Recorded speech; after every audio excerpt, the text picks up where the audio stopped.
Saat ini yang banyak disoroti juga adalah flexing. Jadi memang para, eee, pencari korban dari, robot trading ini berusaha mencari figur-figur yang bisa dipercaya. Apakah itu pejabat, apakah itu, public figure, yang lalu mereka berusaha, melakukan flexing, memperlihatkan hartanya yang besar, lalu penghasilannya yang besar. Nah, ini yang perlu disadari oleh masyarakat. Apa yang Anda lihat di sosial media itu adalah sesuatu yang mayoritas palsu.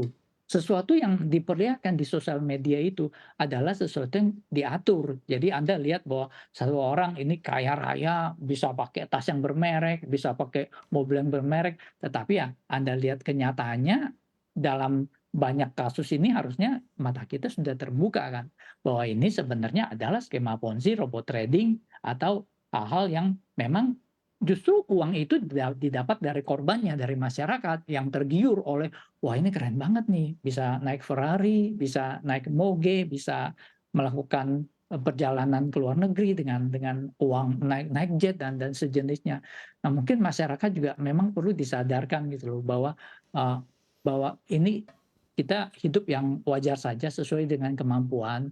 Kalau memang, tidak mampu, ya nggak perlu kita merasa, orang itu hebat dan ini yang kalau memang tidak logis ya janganlah dengan mudah dipercaya.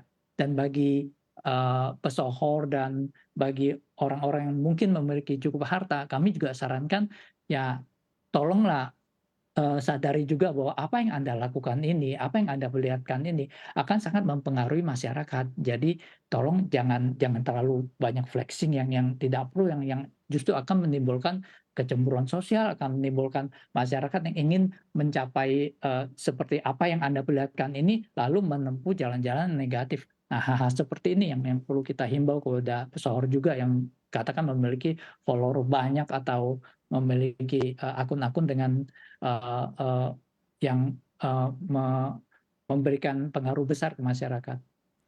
Baik, Pak Alfons tadi kan Anda sempat menyampaikan bahwa robot trading ini adalah jenis investasi yang memang cukup beresiko atau berbahaya ya. Tapi apakah ini sebetulnya hampir mirip dengan jenis investasi lain yang kalau kita lihat ada fitur auto buy-nya begitu sehingga nanti kalau misalnya sudah untung bisa auto sell. Jadi boleh dibilang ini sudah terukur begitu Pak. Nah, Anda sendiri melihatnya bagaimana Pak Alfons? Sebenarnya robot trading ini cuman merupakan satu sistem otomasi untuk transaksi yang tinggal kita tentukan kapan dibeli, kapan dijual, dan itu tidak ada jaminan bahwa akan pasti untung. Jadi kalau ada orang yang datang menawarkan Anda robot trading, udah dijamin profit, garansi dalam 1 bulan 5%, 10%, udah titik, itu sudah pasti berbohong. Kenapa? Karena trader profesional saja yang bertahun-tahun melakukan trading ini tidak pernah ada yang bisa melakukan hal itu gitu loh, dan memang secara logis juga hal itu tidak mungkin dilakukan. Jadi robot trading ini memang bisa menolong pada saat tertentu, pada saat, kita, mau melakukan, profit taking atau cut loss, karena dia bisa melakukan transaksi lebih lebih cepat dari manusia, bisa mengakses market lebih banyak dari manusia, tetapi masalah untung dan ruginya, ya mereka nggak bisa jamin. Kalau bisa jamin begitu, ya yang punya robot trading itu udah kaya raya. Logika simpelnya saja, kalau mereka memang bisa kaya raya, buat apa dibagi-bagi ke orang lain gitu loh. Buat apa Anda harus cari member, get member lagi, harus mencari sebanyak mungkin member. Ya uang-uang dari member itu yang dibagikan, jadi bukan uang dari hasil robot trading.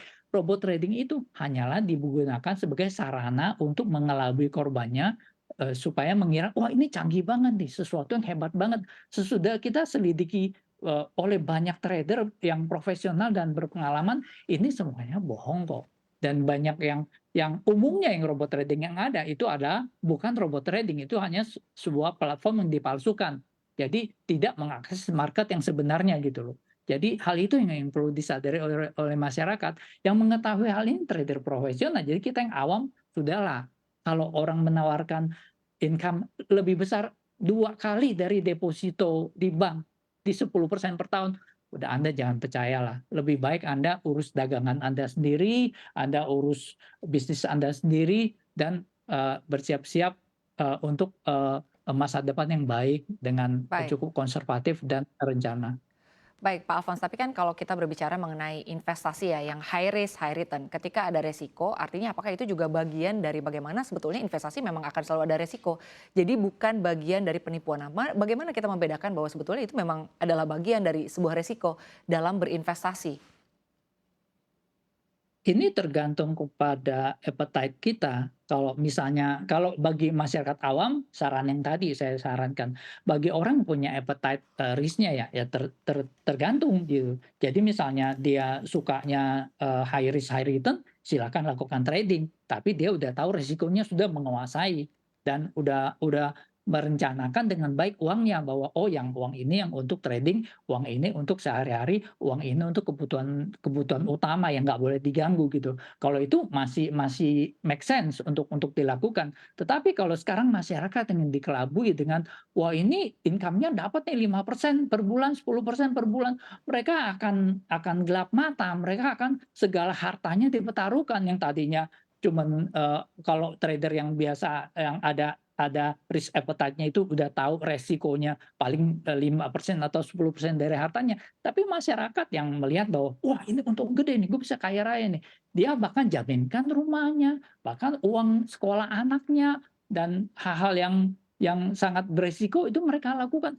Itu yang harus kita hindari gitu loh. Kalau untuk trader silakan, kalau kamu punya risk appetite yang bagus, kamu tahu apa yang kamu lakukan, kamu tahu resikonya, ya itu bisa dilakukan dan bisa mendapatkan keuntungan. Tapi yang Anda kalau masyarakat, apakah Anda trader? Apakah Anda mengerti resikonya?